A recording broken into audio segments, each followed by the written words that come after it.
सभी को नमस्ते। मेरे YouTube चैनल हेमलता टीचर में आप सबका स्वागत है। जैसा कि आप स्क्रीन पे देखकर ही समझ गए होंगे कि आज का हमारा टॉपिक है लेटर राइटिंग। लेटर्स को दो भागों में बांटा जाता है। एक कहलाता है इनफॉर्मल लेटर और दूसरा कहलाता है फॉर्मल लेटर।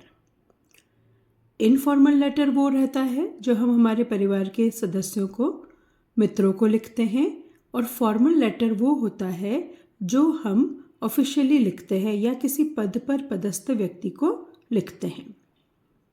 इस वीडियो के द्वारा मैं आपको दोनों लेटर के पैटर्न का फॉर्मेट समझा रही हूँ।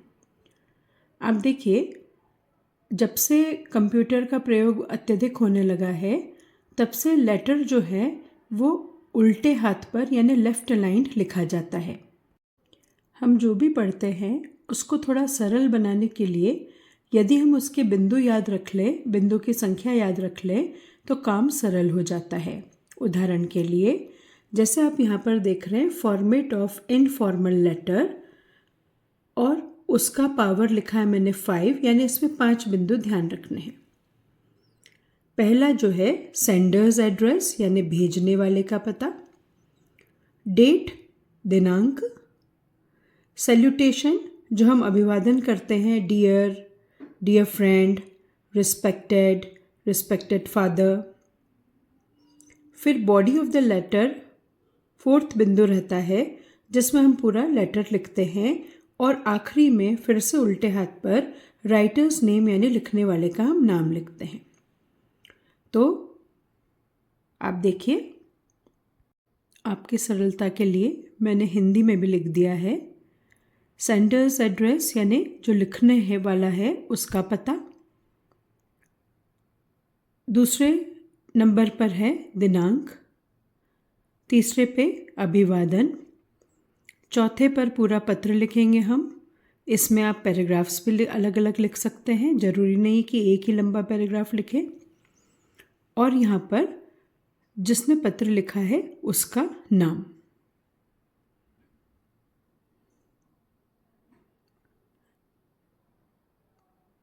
आप शुरुआत इस तरह से करिए मेरे साथ कि अगर मुझे इनफॉर्मल लेटर लिखना है तो 5 बिंदु मुझे ध्यान रखने हैं।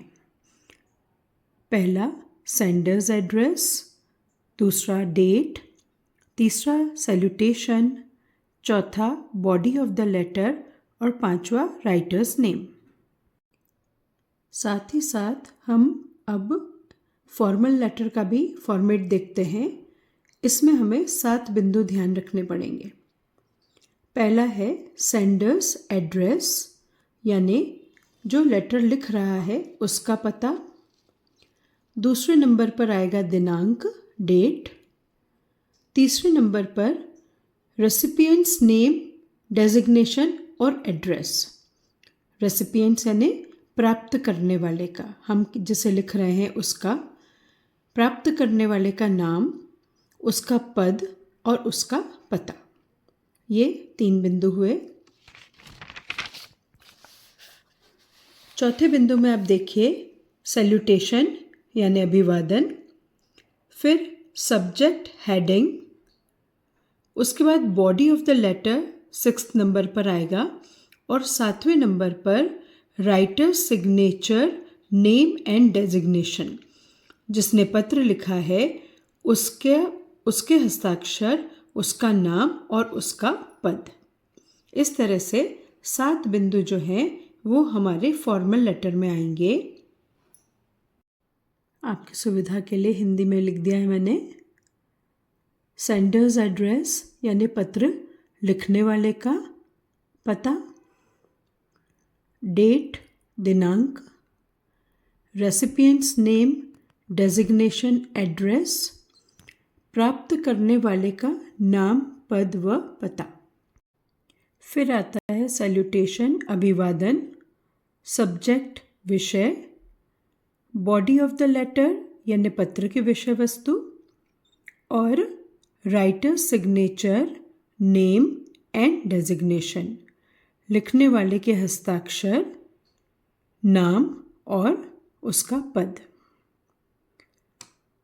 यहाँ पर आप एक चीज़ देखेंगे कि सैल्यूटेशन यानी अभिवादन के बाद सब्जेक्ट या हेडिंग आया है।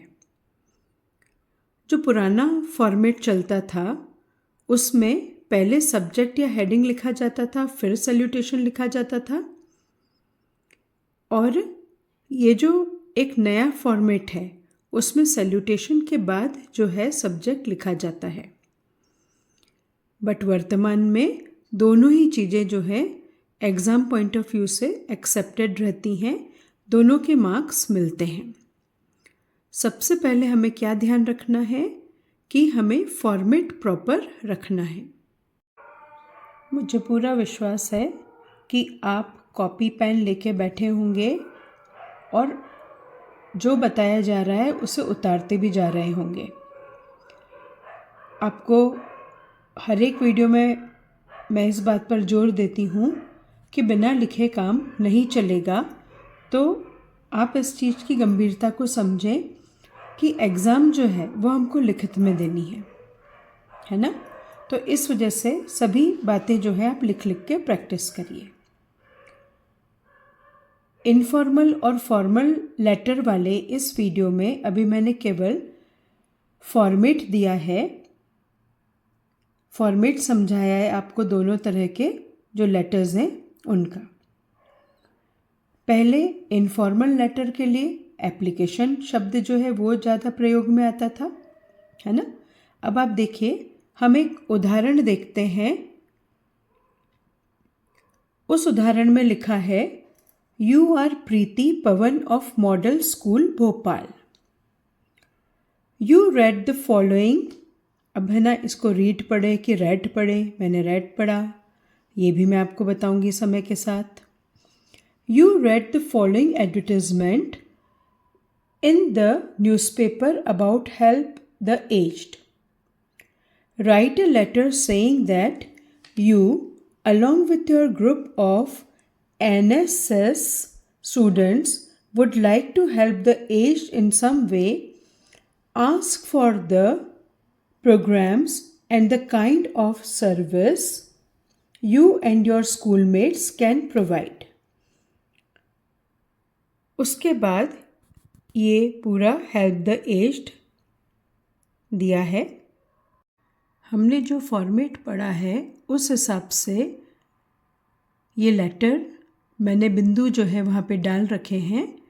आप यहाँ पर या तो वीडियो पॉज करिए या स्क्रीनशॉट ले लीजिए और इसे अपने कॉपी में उतार लीजिए। लेटर के इस वीडियो के सेगमेंट में अभी फ़िलहाल मैं इतना ही बताना चाह रही हूँ। आप पहले जो है लेटर के फॉर्मेट को अपने दिमाग में जो है बिल्कुल सेट कर लीजिए। आज के लिए इतना ही। Thanks for watching. और अब मैं आपको कॉपी में जो अलग अलग एग्जाम्पल्स हैं वो मैं आपको अगले वीडियो में बताऊंगी। Again all the best for your exams and thanks for watching. आपसे मेरा एक और रिक्वेस्ट है, मेरे YouTube चैनल हेमलता टीचर पर आपको एग्ज़ाम पॉइंट ऑफ व्यू से छोटे छोटे वीडियोस मिलेंगे। आप प्लीज़ उन्हें देखें, पर वही बात कॉपी पेन लेके देखें, उतारते भी जाएं और साथ में याद भी करते जाएं। Thank you.